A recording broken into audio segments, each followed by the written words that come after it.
महाराष्ट्राचा। नमस्कार, मी सुधा संध्यालाइव्ह मध्ये आपल्या सगळ्यांचं स्वागत। पुणे महानगर परिवहन महामंडळाच्या कर्मचारी, अधिकारी आणि त्यांच्या कुटुंबियांवर उपचारासाठी शहरातील काही रुग्णालयांबरोबर करार करण्यात आला आहे।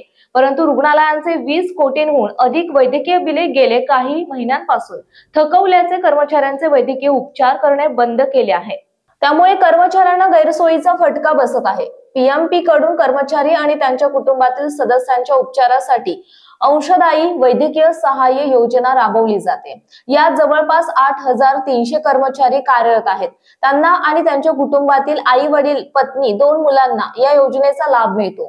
त्यासाठी कर्मचारी आणि अधिकाऱ्यांच्या वेतनातून 2% रक्कम कपात केली जाते। कर्मचाऱ्यांच्या वेतनातून कपात केल्या जाणाऱ्या साधारण 75 लाख रुपये दर महिन्याला वैद्यकीय योजनेसाठी गोळा केले जातात।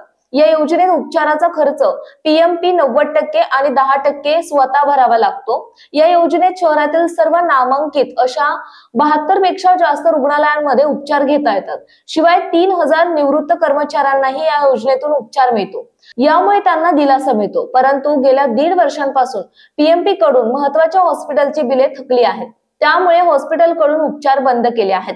ताज्या आणि महत्त्वपूर्ण बातम्या पाहण्यासाठी आजच आमच्या संध्या लाईव्ह न्यूज चॅनलला YouTube वर सबस्क्राइब करा आणि बेल आयकॉन प्रेस करा।